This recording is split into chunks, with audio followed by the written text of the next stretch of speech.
کوئی دل ایسا نظر نہ آیا نہ جس میں خوابیدہ ہو تمنا. الہی تیرا جہاں کیا ہے نگار خانہ ہے آرزو کا. ایک شاعر امید کا، ایک فلسفی زمانے کا، جذبوں کی سچائی، محبت کی گہرائی، فطرت کا شناسہ، ایک صوفی، ایک معلم.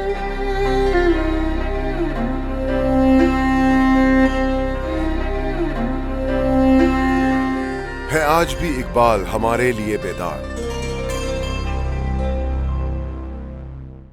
بسم اللہ الرحمن الرحیم. اللہم صلی علی محمد وعلی آلہ واصحابہ وبارک وسلم علیہ. آج دوسرا پروگرام ہم حضور نبی کریم صلی اللہ علیہ وسلم کے ساتھ جو اقبال کی وابستگی تھی اور جو حضور نبی کریم صلی اللہ علیہ وسلم سے ان کو عشق تھا. اگرچہ کہتے ہیں علامہ اقبال نے نعتیں نہیں لکھیں، نعت گو شعراء میں ان کا یعنی اتنا ذکر نہیں ہوتا، لیکن جو ان کی شاعری تھی تو اس میں اقبال کا مقام ہمیں بہت زیادہ اونچا نظر آتا ہے، اور جو حضور نبی کریم صلی اللہ علیہ وسلم کے ساتھ ان کا عشق تھا وہ ان کے کلام میں ہمیں جا بجا نظر آتا ہے. تو میں آپ کو اسرار خودی اور رموز بے خودی کی جو آخری نظم ہے عرض حال مصنف بحضور رحمت للعالمین، اس سے بات شروع کرتی ہوں کہ وہ فرماتے ہیں کہ آپ کی تشریف آوری سے زندگی اپنے شباب کو پہنچی. آپ کا ظہور خواب زندگی کی تعبیر ہے، آپ مقصود کائنات ہیں. اس زمین نے آپ کی بارگاہ کے سبب شرف پایا، آسمان نے آپ کی بارگاہ کے بام کو بوسہ دے کر بلند مرتبہ حاصل کیا. وہ کہتے ہیں نا آئے کائنات کا معنی دیریاب ہے تو نکلے تیری تلاش میں قافلہ ہائے کو بکو. تو وہ حضور نبی کریم صلی اللہ علیہ وسلم کو خطاب کر کے اقبال کہتے ہیں کہ آپ کے چہرے مبارک کے نور سے شش جہت روشن ہیں. ترک، تاجک اور عرب سب آپ کے غلام ہیں. اس کائنات کا مرتبہ آپ کی وجہ سے بلند ہوا. آپ صلی اللہ علیہ وسلم کا فقر کائنات کی دولت ہے. آپ نے جہان میں زندگی کی شمع روشن کی اور غلاموں کو آقائی سکھائی. آپ کے بغیر اس سرائے آب و گل کے سارے پیکر اپنی کمائیگی کے سبب شرمسار ہیں. جب آپ نے مٹی کے پیکروں کے اندر سے عشق کی آگ نکالی تو ان خاک کے تودوں نے آدم کی صورت اختیار کر لی. پھر یہ انسان جو ذرہ تھا محروما کا ہم پایا ہو گیا، یعنی اس نے اپنی قوتوں سے آگاہی پائی. جب سے میری نظر آپ کے چہرے مبارک پر پڑی ہے، آپ مجھے ماں باپ سے زیادہ محبوب ہو گئے ہیں. یعنی تم میں سے کوئی شخص صاحب ایمان نہیں ہو سکتا جب تک کہ میں اس کے نزدیک اس کے والدین، اولاد اور تمام انسانوں سے محبوب تر نہ ہو جاؤں. یہ اس حدیث مبارکہ کی طرف اشارہ ہے. آپ کے عشق نے میرے اندر آگ بھڑکا دی، اور حدیث شریف عشق کو فرصت مبارک، کیونکہ اب میری جان جل چکی ہے. بانسری کی مانند نالہ ہی میرا سامان ہے اور یہی میرے خانہ ویران کا چراغ ہے. غم پنہاں کی بات نہ کرنا بہت مشکل ہے، جیسے شراب کو مینا میں چھپانا بہت مشکل ہے. مسلمان عشق نبی صلی اللہ علیہ وسلم سے بیگانہ ہوا، اور اس وجہ سے یہ بیت الحرم یعنی جو دل ہے دوبارہ بت خانہ بن گیا ہے.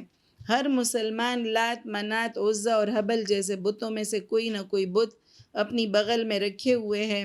ہمارا شیخ برہمن سے زیادہ کافر ہے، کیونکہ اس کا سومنات اس کے سر کے اندر ہے.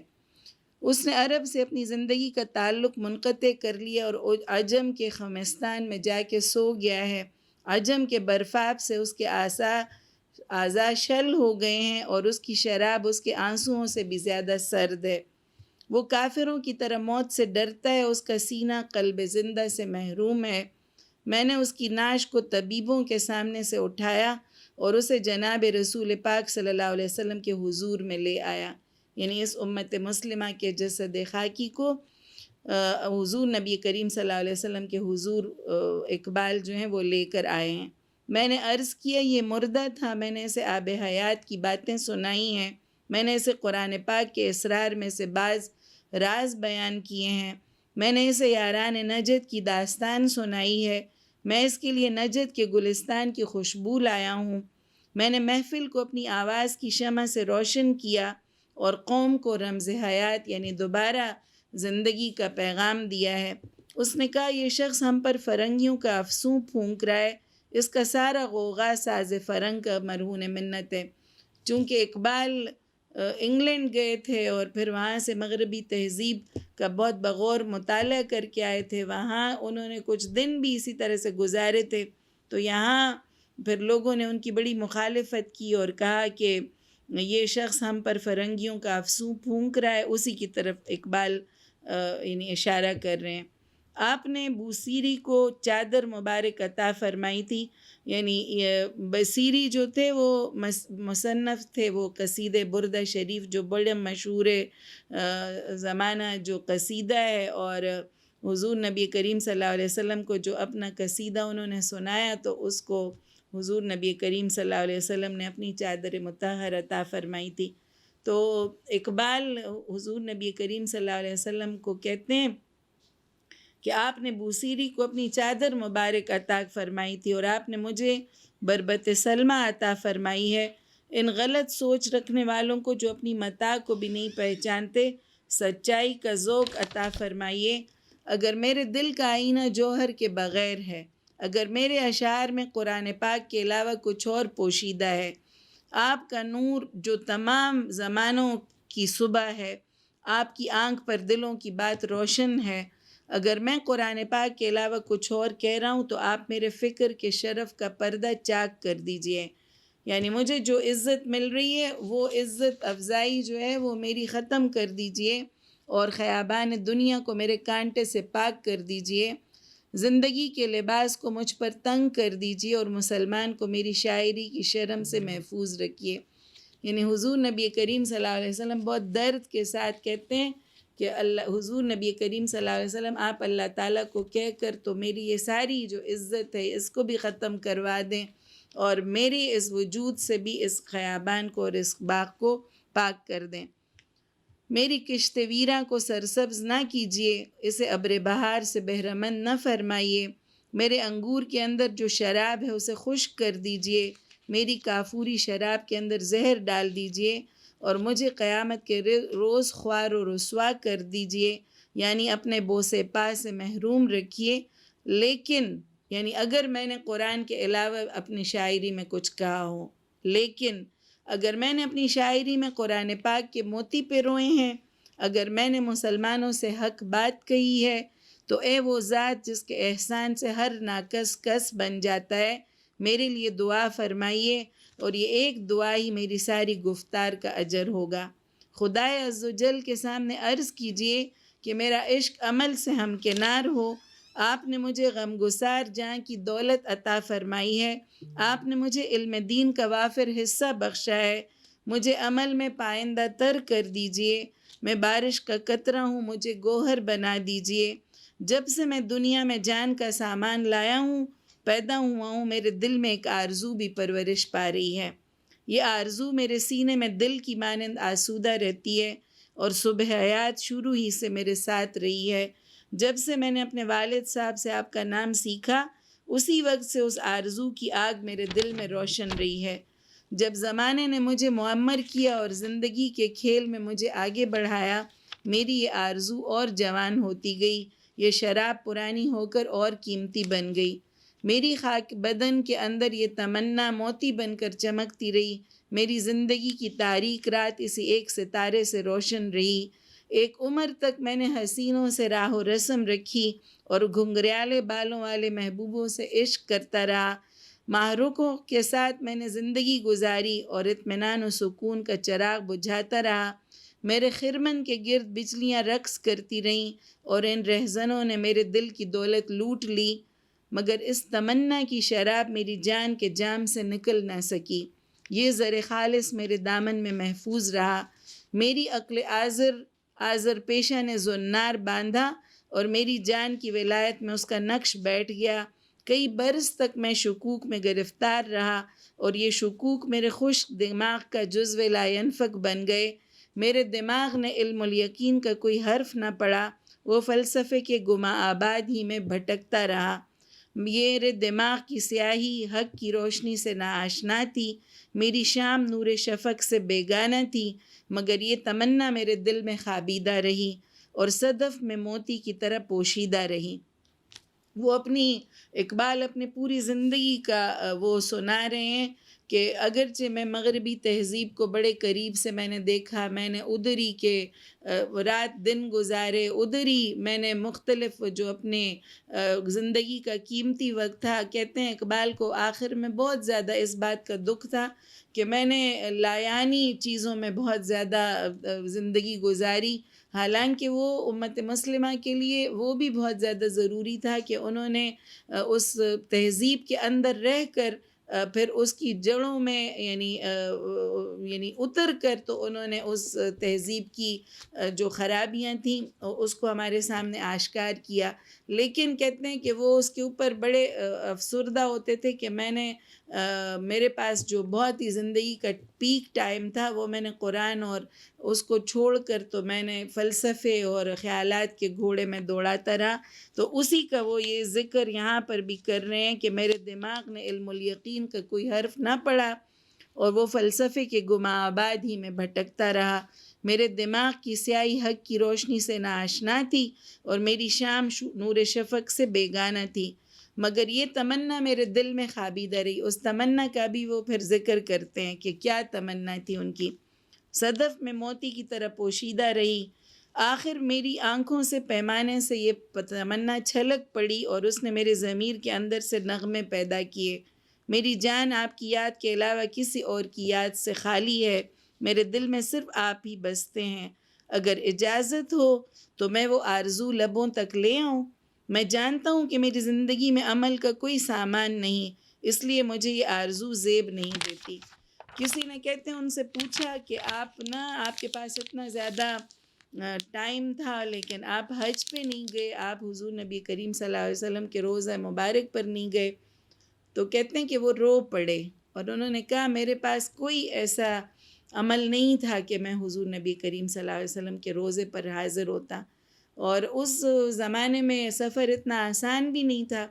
تو کہتے ہیں کہ وہ جب گئے اور مسجد اقصیٰ بھی گئے، مسجد کرتبہ بھی گئے اور جو انگلینڈ بھی گئے، تو کسی نے کہا وہاں سے تو پھر آپ وہاں جا سکتے تھے، آپ وہاں چلے جاتے، تو انہوں نے پھر کہا کہ نہیں، میں ایسے نہیں جانا چاہتا تھا کہ میں دنیاوی کسی کام پہ گیا ہوں اور پھر میں وہاں سے ہی پھر روضہ مبارک کی طرف جاؤں اور حرم شریف جاؤں، میری اتنی زیادہ ہمت نہیں ہو رہی تھی اور میں اپنے آپ کو اس قابل بھی نہیں سمجھتا کہ میں حضور نبی کریم صلی اللہ علیہ وسلم کے در پر حاضری دوں۔ اور کہتے ہیں آخر میں پھر انہوں نے بہت زیادہ لوگوں سے رابطے کیے، مختلف کمپنیز سے، حج کا بھی ان کا بہت زیادہ شوق تھا اور انہوں نے اس کے لیے بہت زیادہ کوششیں کی، لیکن ان کی قسمت میں نہیں تھا۔ لیکن اس کا وہ اظہار کس طرح سے کر رہے ہیں ان اشعار میں کہ اس کے اظہار سے میں شرم محسوس کرتا ہوں، لیکن آپ کی شفقت میرا حوصلہ بڑھاتی ہے، آپ کی شان رحمت ایک زمانے کو نوازتی ہے۔ میرا یہ آخری آرزو ہے کہ میرا آخری وقت حجاز میں آئے۔ وہ مسلم جو غیر اللہ سے بیگانہ ہے کب تک بت خانے کا زناری رہے؟ صد حیف، بہت افسوس ہے کہ جب اس کا آخری وقت آئے تو اس کے بدن کو بت خانہ اپنے پہلو میں جگہ دے۔ لیکن اگر میرے بدن کے اجزاء آپ کے در مبارک سے اٹھیں تو اگرچہ میرا آج کا جو دن ہے وہ اتنا اچھا نہیں ہے، لیکن مگر میرا کل اگر مبارک ہو جائے تو کیا اچھا ہو۔ مبارک ہے وہ شہر جہاں آپ تشریف فرمائیں، فرخا شہرے کہ تو بودی دراں، اے خنک خاکے کہ آسودی دراں۔ وہ جو اقبال ایک جگہ اور بھی کہتے ہیں خنک شہرے کہ آن جا دل برست، کہ ہمارے مبارک ہے وہ شہر جہاں آپ تشریف فرما ہیں، کیا ٹھنڈی ہے وہ خاک جس میں آپ آرام فرما رہے ہیں۔ یہ ہمارے شاہ کا شہر اور ہمارے محبوب کا مسکن ہے، عاشقوں کے ہاں یہی حب الوطنی ہے۔ حضور نبی کریم صلی اللہ علیہ وسلم سے عشق اور ان کے شہر سے عشق، یہی حب الوطنی ہے۔ یہ میری قسمت کے ستارے کو بھی دیدے بیدار عطا فرمائیے، میری قسمت بھی چمک اٹھے، اپنی دیوار کے سائے میں مجھے مرکز نصیب کریں۔ میرے آغا جان جب یہ اشعار پڑھتے تھے تو کہتے تھے دیکھو بیٹا انہوں نے یہ آرزو کی تھی کہ مجھے نا حضور نبی کریم صلی اللہ علیہ وسلم کے دیوار کے سائے میں یعنی جگہ ملے، تو اللہ تعالیٰ نے ان کا جو مقبرہ ہے اور ان کی قبر شاہی مسجد اللہ کا گھر ہے، اللہ نے اپنے دیوار کے سائے میں ان کو نا جگہ عطا کر دی۔ تو انہوں نے کہا میری قسمت کے ستارے کو بھی دیدے بیدار عطا فرمائیے، میری قسمت بھی چمک اٹھے اپنی دیوار کے سائے میں، مجھے مرکت نصیب فرمائیے، مرقدے در سایہ دیوار بخش، تاکہ میرے دل بیتاب کو سکون نصیب ہو اور میرا دل جو سیماب کی طرح مضطرب ہے اسے قرار آ جائے، اور میں فلک سے کہہ سکوں کہ با فلک گویم کہ آرامم نگر دیدہ آغازم انجامم نگر، اور میں یعنی آسمان سے یہ کہہ سکوں کہ میری آخری آرامگاہ کو تو دیکھو، تو نے میرا آغاز بھی دیکھا تھا، اب میرا انجام بھی دیکھ لو۔ یعنی انجام جو ہے وہ حضور نبی کریم صلی اللہ علیہ وسلم کی یعنی انہوں نے کہا کہ میرے پاس اتنا عمل کا وہ تو نہیں ہے، لیکن یہ جو آرزو انہوں نے ساری عمر اس کو یعنی اپنے دل میں اس کو وہ پالتے رہے کہ میں نا میرم در حجاز کے حجاز کے اندر مجھے آخری وہ آئے۔ اسی طرح حضور نبی کریم صلی اللہ علیہ وسلم کے ساتھ جو محبت ہے اس میں وہ مختلف ان کی رموز خودی میں ایک اور جگہ پر علامہ اقبال فرماتے ہیں کہ انہوں نے اپنا ایک واقعہ سنا ہے کہ میں جب چھوٹا تھا تو ایک فقیر جو ہے وہ ہمارے دروازے پر آیا، تو اس نے اپنے کشکول میں کوئی چیزیں جو بھی روپیہ جمع کیا تھا، جو بھی اس نے بھیک مانگی تھی، تو کہتے ہیں کہ اس نے جب آواز لگائی تو کہتے ہیں میں نے اپنی شوخی میں اس کا کشکول جو ہے وہ گرا دیا۔ تو کہتے ہیں کہ میرے والد نے بہت ہی زیادہ آزردہ ہو کر کہا کہ جب حضور نبی کریم صلی اللہ علیہ وسلم قیامت کے دن یعنی کھڑے ہوں گے اور ساری امت ان کے ساتھ ہوگی، تو یہ فقیر بھی آ کے تو ان کو کہے گا کہ ان کے بیٹے نے میرے ساتھ یہ کیا تھا، اور حضور نبی کریم صلی اللہ علیہ وسلم سارے لوگوں کے سامنے مجھے کہیں گے کہ تم سے نا ایک جوان کو یعنی ان کا اس کی تربیت نہ ہو سکی، اور بڑا اس کو نا خوبصورت طریقے سے پھر رموز بے خودی میں علامہ اقبال فرماتے ہیں کہ والد نے مجھے فرمایا کل رسول اللہ صلی اللہ علیہ وسلم کی امت آپ کے سامنے جمع ہوگی کہ آپ کو سب کی آقائی کا درجہ حاصل ہے، ان میں آپ کی ملت بیضا کے غازی بھی ہوں گے، وہ لوگ جو آپ کی حکمت رانہ کے حافظ تھے، وہ شہید بھی ہوں گے جو دین حق کے لیے حجت کی حیثیت رکھتے ہیں اور ملت کی فضا میں ستاروں کی مانند چمک رہے ہیں، زاہد بھی ہوں گے، عالم بھی ہوں گے، دلفگار عاشق بھی، اور شرمسار و گناہگار بھی۔ اس موقع پر انجمن میں اس دردمند فقیر کی گریہ وزاری کی آواز بلند ہوگی جسے تو نے آج دکھ پہنچایا ہے۔ بیٹا تو کہ جس کے لیے سواری نہ ہونے کے باعث راہ روی مشکل ہو رہی ہے، یہ بتا کہ جب نبی صلی اللہ علیہ وسلم مجھ سے پوچھیں گے تو کیا جواب دوں گا؟ خدا نے ایک مسلمان نوجوان کو تیرے سپرد کیا تھا کہ تو اسے صحیح تعلیم و تربیت دے، لیکن اس نوجوان نے میری ادبگاہ سے کوئی سبق حاصل نہ کیا۔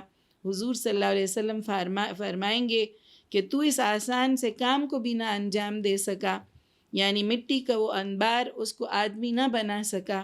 آپ ملامت میں بھی نرم گفتار ہوں گے اور میں شرمندگی اور امید و بیم میں گرفتار ہوں گا۔ سو بیٹا ذرا سوچ اور رسول اللہ صلی اللہ علیہ وسلم کی امت کے جمع ہونے کا منظر تصور میں لا، پھر میری یہ سفید داڑھی دیکھ اور میرے امید و بیم کے لرزے کو نگاہ میں رکھ۔ دیکھ اپنے باپ پر یہ نازیبا ظلم نہ کرنا اور آقا کے سامنے غلام کو رسوا نہ کرنا۔ تو شاخسار مصطفیٰ کا ایک غنچہ ہے، حضور نبی کریم صلی اللہ علیہ وسلم ہی کی نسیم بہار سے شگفتہ ہو کر پھول بن جا۔ یہ اقبال کی محبت رسول میں نا یہ واقعہ ایک کلید کی حیثیت رکھتا ہے۔ اوائل عمر کے بعض جو واقعات ہیں وہ انسانی زندگی پر بڑا گہرا اثر ڈالتے ہیں، اور اسی سے ہمیں پتہ چلتا ہے کہ حضور نبی کریم صلی اللہ علیہ وسلم سے عشق ان کی گھٹی میں پڑا ہوا تھا، اور بعض لوگ کہتے ہیں نا کہ آخری وقت میں حضور نبی کریم صلی اللہ علیہ وسلم سے عشق ان کو ہوا، لیکن یہ ان کی ہمیں پوری شاعری میں یہ واقعات ہمیں ملتے ہیں، اور ان کی پوری شاعری میں حضور نبی کریم صلی اللہ علیہ وسلم سے ایک عشق ہمیں ملتا ہے۔ وہ ایک اور جگہ رموز بے خودی میں ایک جگہ کہتے ہیں کہ اصل سنت جز محبت ہیچ نیست، کہ اصل جو محبت ہے حضور نبی کریم صلی اللہ علیہ وسلم سے، اور اصل جو سنت ہے وہ حضور نبی کریم صلی اللہ علیہ وسلم سے محبت ہے۔ اور پھر وہ کہتے ہیں نا کہ جو حضور رحمت للعالمین، جو میں نے ابھی آپ کے سامنے وہ سارا وہ اس کا قصہ سنایا، پھر وہ ایک اور جگہ پر وہ انہوں نے ایک لمبی نظم وہ لکھی ہوئی ہے، کہا کہ آپ صلی اللہ علیہ وسلم ہم بیچارہ لوگوں کی متاع ہیں، اس قوم مسلم کو موت کے خوف سے رہائی دلائیے۔ آپ نے پرانے لات و منات تو جلا دیے، آپ نے قدیم دنیا کو جدید رنگ عطا فرمایا۔ انسانوں اور جنوں کے جہان ذکر و فکر میں آپ صبح کی نماز ہیں، آپ بانگ اذان ہیں، سوز و سرور کی لذت لا الہ سے ہے، اندیشوں کی تاریک رات کو لا الہ کا نور روشن کرتا ہے۔ علامہ اقبال کی شاعری میں نا شب کا اور اس کا کوئی ذکر نہیں ہے، وہ ہمیشہ امید کی اور روشنی کا ذکر کرتے ہیں، اور صبح کا اور سورج کا پیام دیتے ہیں۔ کہا کہ لا الہ الا اللہ کا جو نور ہے وہ رات کو روشن کرتا ہے۔ نہ ہم نے چوپایوں کو معبود بنایا، نہ کاہنوں کے سامنے اپنا ماتھا ٹیکا، نہ پرانے خداؤں کو سجدہ کیا، نہ بادشاہوں اور امراء کے محلات کا طواف کیا، یہ سب آپ کے لطف بے پایاں کے طفیل ہے۔ ہماری فکر نے آپ کے احسان سے پرورش پائی ہے، آپ کا ذکر ذوق و سرور کا سرمایہ ہے، اس نے قوم کو فقر غیور بخشا ہے۔ آپ ہر سالک کے لیے مقام بھی ہیں اور منزل بھی، ہر راہرو کے دل میں آپ ہی کا جذب ہے جو اسے کشاں کشاں لیے جا رہا ہے۔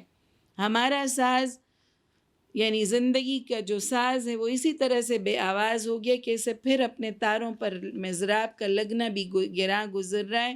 میں عجم میں بھی پھرا ہوں اور عرب میں بھی، بولہب زیادہ ہیں اور آپ کے رنگ میں رنگے ہوئے لوگ نایاب ہیں۔ یہ روشن دماغ مسلمان زادہ اس کے ضمیر کی اندھیر نگری چراغ کے بغیر ہے، یہ جوانی میں ریشم کی طرح نرم و نازک ہے، اس کے سینے میں آرزوئیں پیدا ہوتے ہی مر جاتی ہیں۔ اس غلام ابن غلام پر آزادی کی سوچ حرام ہے، جدید تعلیم نے اس سے دین کا جذبہ بھی چھین لیا ہے۔ اس کے وجود کے متعلق میں اتنا جانتا ہوں کہ وہ کبھی تھا۔ یہ نوجوان اپنے آپ سے ناآشنا ہے اور افکار فرنگ میں مست ہے، یہ صرف اتنا چاہتا ہے کہ فرنگیوں کے ہاتھ سے اسے جو کی روٹی مل جائے۔ اس فاقہ کش نے اپنی جان پاک دے کر روٹی خریدی، اس کے اس طرز عمل نے ہمیں ان دردناک نالوں پر مجبور کر دیا۔ یہ پالتو پرندوں کی طرح دوسروں کے ہاتھ سے دانہ چگتا ہے اور فضائے نیلگوں کی پہنائیوں سے ناآشنا ہے۔ فرنگیوں کی آگ نے اسے پگھلا دیا ہے، اس دوزخ نے اس کا حلیہ بگاڑ دیا ہے۔ اسکول کا استاد نالائق اور کم نظر ہے، اس نے اسے اس کے مقام سے آگاہ نہیں کیا۔ مومن ہے اور موت کی رم سے آگاہ نہیں ہے، اس کا دل لا غالب الا اللہ سے خالی ہے۔ چونکہ اس کے سینے کے اندر دل مر چکا ہے، اس لیے اسے کھانے اور سونے کے علاوہ اور کچھ سوچتا ہی نہیں ہے۔ ایک روٹی کی خاطر ہاں اور نہ کے نشتر کے زخم کھاتا ہے، ایک پیٹ کے لیے سینکڑوں انسانوں کے احسان اٹھاتا ہے۔ یہ فرنگی سے لات و منات خریدتا ہے تو وہ مومن مگر اس کا دماغ سومنات بنا ہوا ہے۔ اٹھ میرے حکم سے فرما کر اسے زندہ کر دے، اس کے دل کو اللہ سے زندگی عطا کر دے۔ ہم سب مغرب کی تہذیب کے سحر زدہ ہیں، ہمیں افرنگیوں نے بغیر جدال و قتال کے قتل کر دیا ہے۔ آپ کے زیر قیادت عربوں نے ان کا جام توڑا تھا، اس دور میں بھی ایک بندہ اللہ مس ظاہر کیجیے تاکہ مسلمان پھر اپنے آپ کو پہچان لے اور سارے جہان سے برگزیدہ ہو جائے۔ اے شہ سوار صلی اللہ علیہ وسلم، ایک لمحے کے لیے اپنے گھوڑے کو روکیے، الفاظ آسانی سے میری زبان پر نہیں آ رہے، میں سوچتا ہوں کہ آرزو لب پر آئے یا نہ آئے، عشق کی سرمستی ادب کو خاطر میں نہیں لاتی۔ آرزو کہتی ہے کہ دردمند لب کھول، شوق کہتا ہے لب بند رکھ اور آنکھ کھول اور آپ کے جمال کا نظارہ کر۔ کائنات آپ کے حریم ناز کا طواف کرتی ہے، میں آپ کی نگاہ التفات کا بھکاری ہوں۔ میرا ذکر و فکر و علم و عرفان آپ ہیں، میری کشتی بھی آپ ہیں، دریا بھی اور طوفان بھی، میں ایک زار و زبوں اور ناتوا آہوں ہوں، دنیا میں مجھے کسی نے اپنے شکار بند میں نہیں باندھا، آپ کے کوچے کا حریم میری پناہ گاہ ہے، اور ایک امید کے لیے میں آپ کی طرف دوڑ رہا ہوں۔ اپنے سینے کے اندر نوا کی پرورش کرنا اور اپنے ایک پھول سے سینکڑوں غنچوں کو کھلا دینا، یہ بات کہاں ہے؟ میرا نغمہ میرے گلے میں ٹوٹ کر اٹک گیا ہے، شعلہ میرے سینے سے باہر نہیں لپکا، میری آواز میں سوز جگر باقی نہیں رہا، صبح کی تلاوت کا مزہ جاتا رہا۔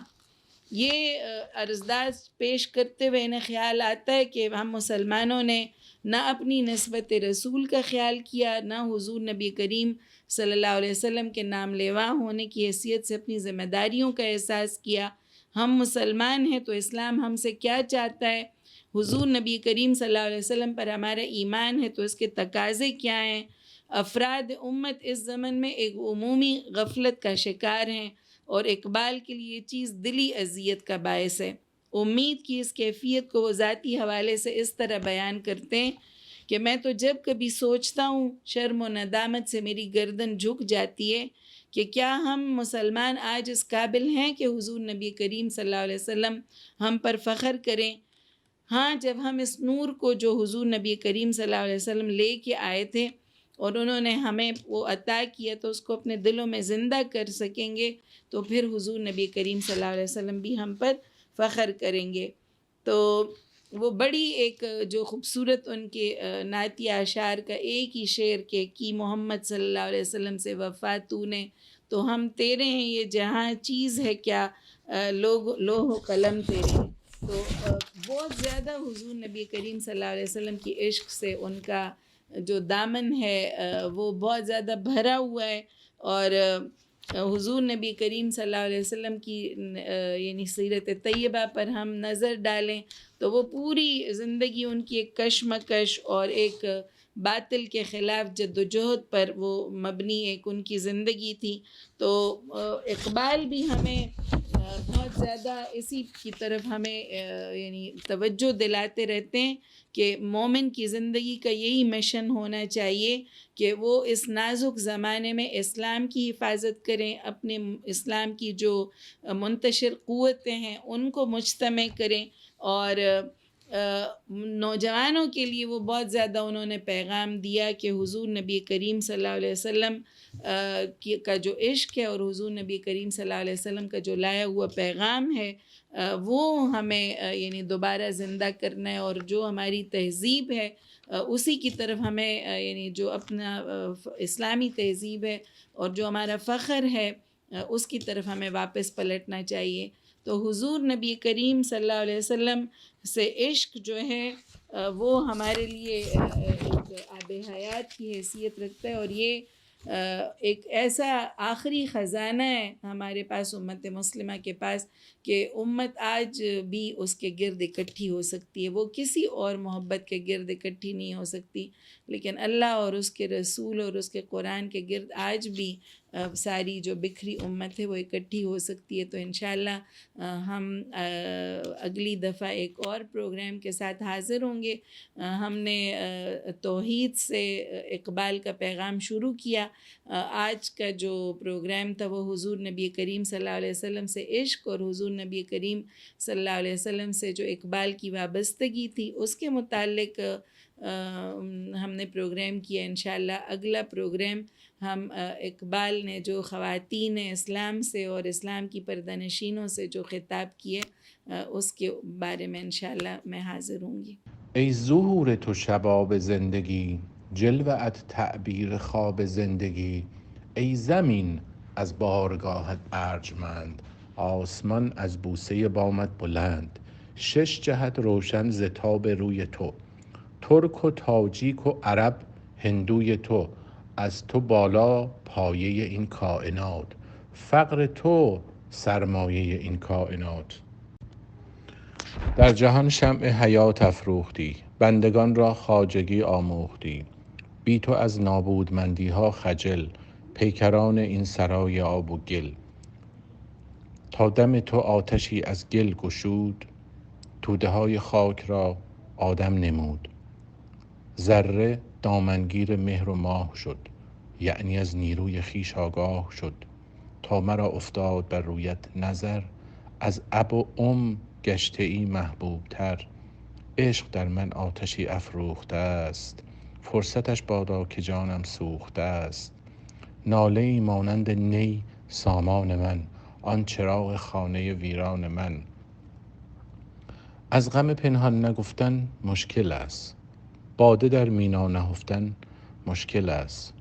مسلم از سر نبی بیگانه شد، باز این بیت الحرم بتخانه شد.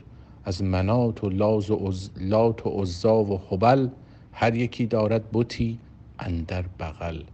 شیخ ما از برهمن کافرتر است، زان که او را سومنات اندر سر است.